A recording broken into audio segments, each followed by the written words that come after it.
Hi guys, it's Reagan and welcome back to another video. Today's video I'm pretty excited for because I have a rather large fall reading wrap up. As we know, fall is my favorite reading season of the year. I save many books to read during this time of year and I have quite a few today to run through. I want to say this is an accumulation of the last 8 weeks of reading or so. But without further ado, let's go ahead and dive right in. The first book I have to show off is The Raven Scholar. I had a lot of you guys in my comments telling me how much you loved this book, which immediately made it at the top of my TBR, and just general a book I was super excited to check out for myself. I'm so happy to say, one, I was not disappointed by this book at all, but two, I feel like this book should have way more popularity than it does. It was so unbelievably entertaining and plot forward. The perfect first book to a new fantasy series. I cannot wait for the second installment. Essentially, this book is set in a fantasy empire where the kingdom turns over like every generation. There is a competition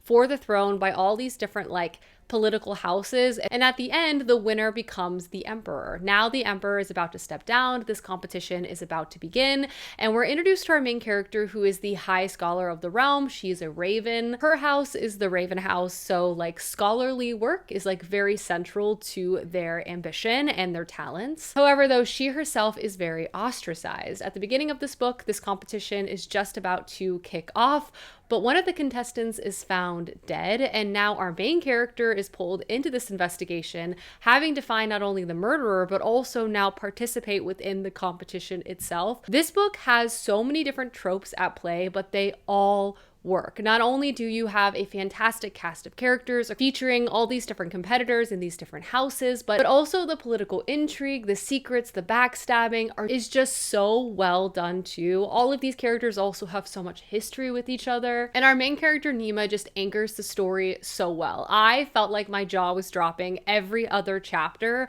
So many reveals, so much action, just so many entertaining things. I, again, was obsessed with book 1. I cannot wait for book 2. I gave this book 5 out of 5 stars. Read it, especially if you love plot forward fantasy. The next book I picked up was one of my most anticipated releases of the fall, and that is The Bewitching by Silvia Moreno Garcia. I love this author so much, so obviously her newest release was something I was going to get to right away. This is a story centering witches and haunting through multiple generations. First main character we're introduced to is Minerva. Her character is set in the 90s, and she's currently a PhD student at this very prestigious East Coast university. Her specific focus is horror literature, more so one writer that she came across as a child and has since really fallen in love with. At the beginning of this book, she comes across a hidden manuscript of this writer while she was attending the same university as Minerva, and the story that she begins to write is recounting something that happened to her friend oh so many years ago, which is very, very disturbing. And now Minerva's real life begins to reflect some of those eerie elements that was impacting this very author. And one of those perspectives we follow in this story is that author in the 50s. And then the last main character we follow is our main character Minerva's great-grandmother. When she was a young girl, when her uncle moves into her family home and creepy things begin to happen there as well. This book is eerie, disturbing, very, very visceral in its horror writing. I was personally quite creeped out, and I loved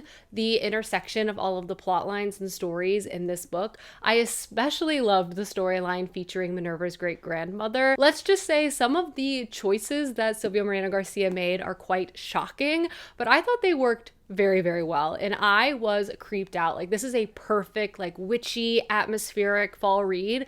Very entertained, and I would give this book 3.75 stars. Another book that was at the top of my must-read list this fall was The Possession of Alba Diaz by Isabel Cañas. Again, Isabel Cañas, one of my favorite authors. She just writes the perfect combination of historical fantasy, horror, and melodrama with romance, where I just cannot put the books down. This is her newest release, set in 1765 in the New World. We're introduced to our main character Alba, who is the adopted daughter of a very wealthy merchant family, and her entire life she's always been sort of their doll, but never really treated the same as them. At the beginning of this book, Alba is engaged to her close friend, and she basically travels to her fiance's silver mine. There, something very unusual happens, and she's basically possessed by something living in this mine, and from there lots of stuff happens. Again, we have fantastic horror writing, fascinating fascinating characters, very much informed by the historical setting of this book. Something I always really appreciate with Isabel Cañas's writing is that her horror is informed by the historical settings that she places her books in. She often combines the horrifying things that humans do to each other with some sort of like supernatural element, and it just creates something that is so unbelievably sinister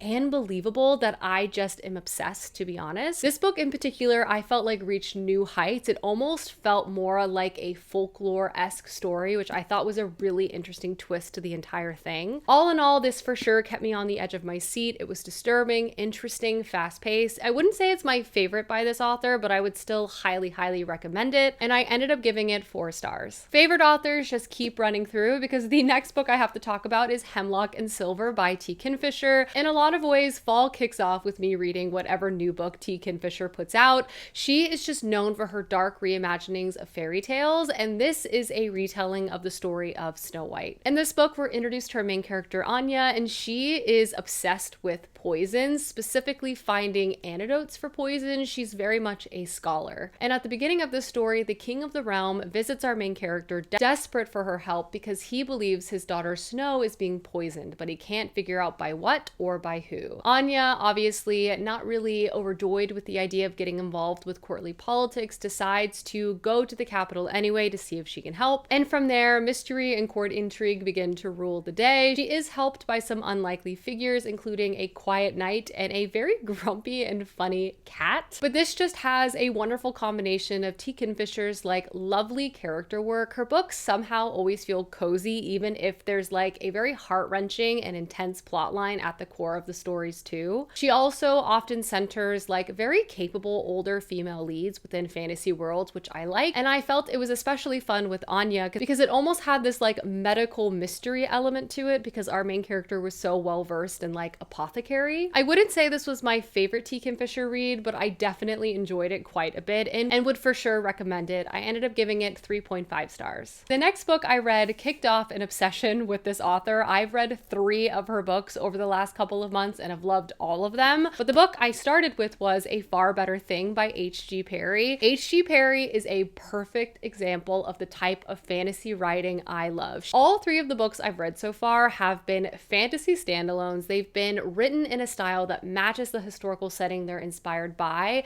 They've had complete plots that are well paced from beginning to end, very interesting and dynamic characters anchoring the books, and she also often includes elements of magic and fae that just absolutely sweeps me away. But A Far Better Thing is definitely the darkest of the 3 books I read. It's also set during the French Revolution and inspired by A Tale of Two Cities. We're introduced to our main character Sydney, who as a baby was basically stolen by fae, forced to be raised in the fae realm, and then as an adult become a familiar to his fae like overlords. He has very little control over his day-to-day life. However, though, at the beginning of this book, he essentially sees an opportunity for revenge, and throughout the story, you see him pursue that revenge at all costs. This is such an engrossing story. I still think my favorite of the H.G. Perry books I've read. It was just wonderfully written, so intense, and truly I could not anticipate what direction the plot was going in. The French Revolution setting absolutely shined through, and then the elements of the fae, how the author really made them feel so sinister, calculating, but also unpredictable, just worked so well. Just everything about this book was truly perfect. I gave it 5 stars. Another perfect book by an author that I also really enjoy also is Wild Reverence by Rebecca Ross. I really enjoy Rebecca Ross's writing. I've pretty much given all of her books 4 stars or above, so I feel like this has a bit of weight when I say that Wild Reverence is my favorite book of hers by far. Like, this book was stunning, perfect from beginning to end. Truly, it's becoming my entire personality. It's with so many things I love about stories, and it was just immaculately done. If I was a writer, I would want to write a book just like this. It was just perfection. Wild Reverence is technically set in the same world as Divine Rivals. I do not think you need to read one before you read the other, as this is very much like a side story, more inspired by the fantastical lore of this world. But in this book, we're introduced to our main character, Matilda, and Matilda is kind of a middling god grown up in the Underrealm. Because her powers are not so powerful, she has to be very careful, especially in the cutthroat world of the gods, where gods basically kill each other off to absorb other God's powers. So she spends her time in a very small circle of her mother and her mother's closest allies. But the thing about Matilda is she has a set of unusual powers, and that is her ability to travel between realms, both the different godly realms, but also the mortal realm. At the beginning of this book, Matilda also has a strange occurrence begin to happen. She begins to dream about a mortal boy, and they begin to interact within his dreams. And this sort of sets a domino effect of fate as these two characters begin to cross more and more in life as they grow older. This is a story about fated love. It is a story about like tragedy and heartbreak and war and godly folly and human folly and all of these things. I feel like Rebecca Ross did such a fantastic job capturing the ambiance of gods, how very, very different from humans, but also have very similar faults as humans, creating a story that feels so rich in its emotional depth, but also feeling like some sort of fable that you would hear after the fact. It had like a timeless quality to it that just like absolutely seeped into your bones. I believed the level of emotion and love that was the centerpiece of this story. The character connection and just like the plot development was so good. I already want to reread it. It was literally like, give me 1,000 books like this. I was obsessed from beginning to end. 5 stars. Next up, I wanted to read something a little bit lighter, so I decided to read Bride by Ali Hazelwood. This is a very popular book by also, I think, like romance's most popular author. I've never read a book by Ali Hazelwood, so I thought this could be a fun place to start. It has some notorious elements to it, which I would look up before maybe picking this book up because it would perhaps be a rather startling experience without having a heads up of like what happens within this book. I will say I went into Bride quite skeptical. It has a synopsis that sounded pretty fun. It's basically following our main character who is a vampire. It's set in kind of an urban fantasy setting where there's vampires and werewolves and other supernatural creatures. There is a very wary truce between all of these figures, and war has kind of been a constant within the city now for generations. Our main character, Misery, I know, an insane name, essentially enters like a political marriage with the alpha of the werewolf pack, who's named Lo, in hopes of bringing about like a longer peace between werewolves and vampires. Oddly, I have to say, I was pretty entertained by this book for most of it. I feel like Ali Hazelwood's like character writing, banter, chemistry that she was able to build between these two characters was pretty dang good. Like, I actually liked both of them, and I also appreciated that there was no male POV because I don't particularly like to be in male characters' heads in books like this. I found the romantic pacing to be shockingly good. Like, I felt like Ali Hazelwood had me on the edge of my seat for most of this book, which I appreciated. Also, like the vampire, werewolf, human politics, more interesting than they even needed to be for this story, which I also liked as a backdrop. It provided like logical plot progression, tension, and now when I did reach the very well-known parts of this book, it was a lot for me. Personally, not for me, and it really took me out of the story. It was just like a lot was happening, and I was like, okay, so I don't know. I'm kind of two minds of this because a lot of it I did like, but like the smutty romance elements of this book personally just like was not really my thing. But I also can't really blame the book for that because it's kind of like well known that that's a part of it. So I don't know. I feel like if you like romance, especially like fantasy romance, you're probably gonna like this. I'd give it like 3 stars. I'll probably read Mate, but at the same time, wild stuff. From there, I decided to read another book by H.G. Perry because, again, I'm obsessed. So I read The Scholar in the Last Fairy Door. This is another historical fantasy story, but now centering like a magical academy. And the academic aspects of this book are so good. This story follows our main character, Clover. And after her brother returned from World War I, being cursed by a fairy, Clover learned a few things to be true. 1, magic exists in this world, and there are a few elite, very wealthy individuals that are practitioners of this magic. And 2, nobody will do anything to help her brother and figure out how to break this fae curse. So Clover decides to do everything she possibly can to enroll in this like magical academy to hopefully unlock the secrets surrounding what happened to her brother. Upon arriving at the school, she kind of falls into this quartet of friends. All of them are very ambitious. All of them are very talented. All of them are also very curious about the forbidden magic surrounding fae. So yes, this has an academic magical school setting. It has a group of friends who are very much like obsessed with magic, obsessed with each other, and like Their friendship dynamics are a very strange and central part of the story, as you tend to find within academic-esque stories. But what I really appreciated about this book was the scope of the story was actually much larger than I was anticipating, which I liked. And I felt like the exploration of this friendship, this magical academy, the Fey realm, magic itself was so interesting. And again, another really well-paced plot arc by H.G. Perry, where I was on the edge of my seat till the end. I was not bored at any point while reading this book. It was just so good. I especially loved all the academic language around magic. It was just super, super, super interesting. The next book I read was my IRL book club pick, and that is No One Is Talking About This. This was shortlisted for the Man Booker in 2021, and I've had this kind of on my shelf for a while now, so I was very excited when it was selected. This book is a very strange one to describe, but essentially it follows our main character, who is a very well-known internet personality, and the first half of this book is like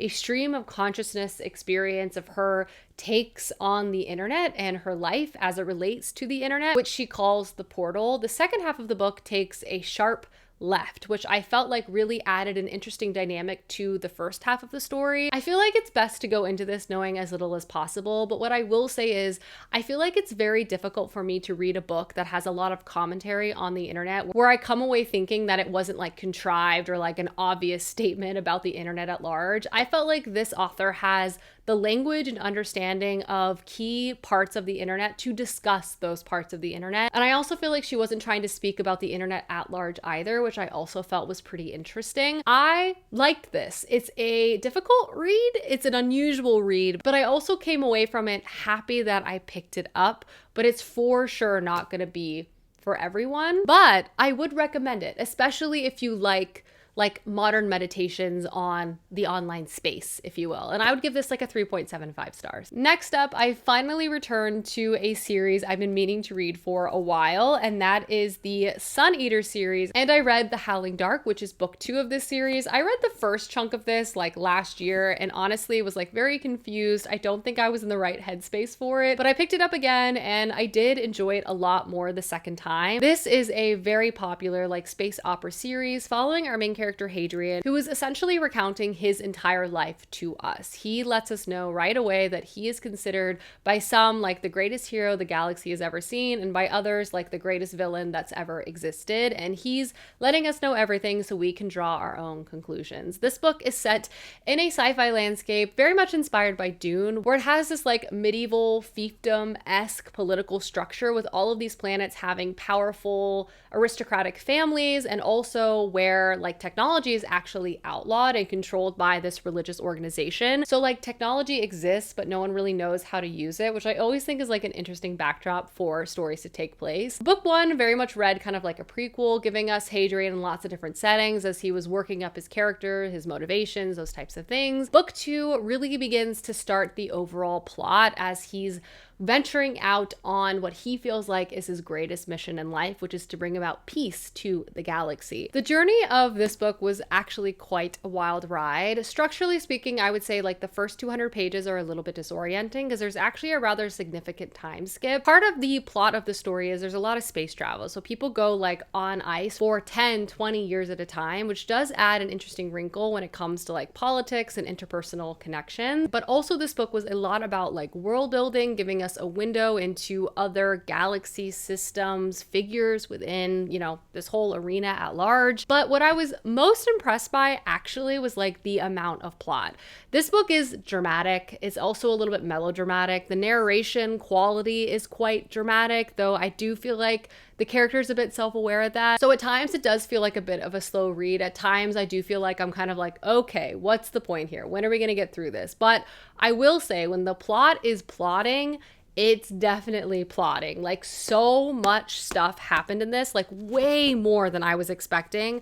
The last 50% of this book was super, super interesting and definitely makes me quite curious to see like where the rest of the series is going to take us. So yeah, I'm still not like fully sold, fully obsessed, but I did like book 2 more than book 1, so I feel like we're moving in the right direction, but this series is also quite the commitment. But I'd probably give this like 4 stars. Then we have another book by H.G. Perry, and that is The Magician's Daughter. This is more so like a lovely coming of age, very family-centered story that also has like a pretty intense plotline at the core of it. This story introduces us to our main character, Biddy, and Biddy as a baby basically washed up on the shores of this magical island. From then on, she's been raised by her magical guardian named Rowan ever since. Rowan himself is a magician, and every night he travels into like the human realm to get various supplies and things that he needs. Biddy, though, has never left the island. Once Rowan, though, gets wrapped up in some larger issues on the mainland, Biddy basically sets out with Rowan's familiar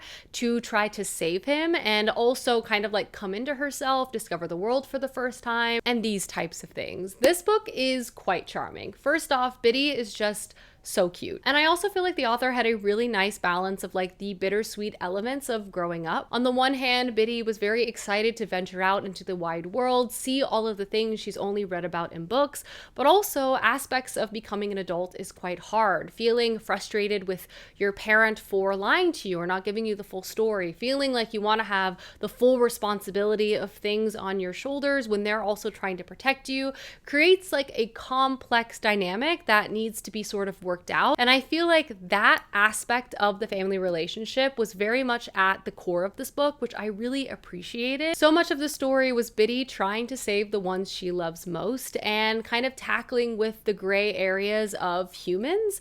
Not everyone is perfect at all times, and that was like a very core of the story. There's also like this evil political organization that's hoarding magic within like the greater London area, and they're basically taking on this like large political power. But more than anything, it's about Biddy, her pursuit of growing up, learning about magic, and trying to save the one she loves most, which is Rowan, making friends, making enemies along the way. It was quite charming, and I would give this a 3.75 out of 5 stars. And then the last book I was able to complete is a classic whodunit murder mystery, and that is West Hart Kill by Dan McDormand. Now, I went into this expecting a true closed room murder mystery, and it does definitely provide that, but I will also say the structure of this book is very unique, and I feel like it's either going to be something you're going to really enjoy or you're going to really hate, because this book is kind of a book in 2 parts. The first part of this book is a locked door murder mystery set in this remote hunting village. We follow a detective who's sent there for some unknown reason. We're introduced to all of these families,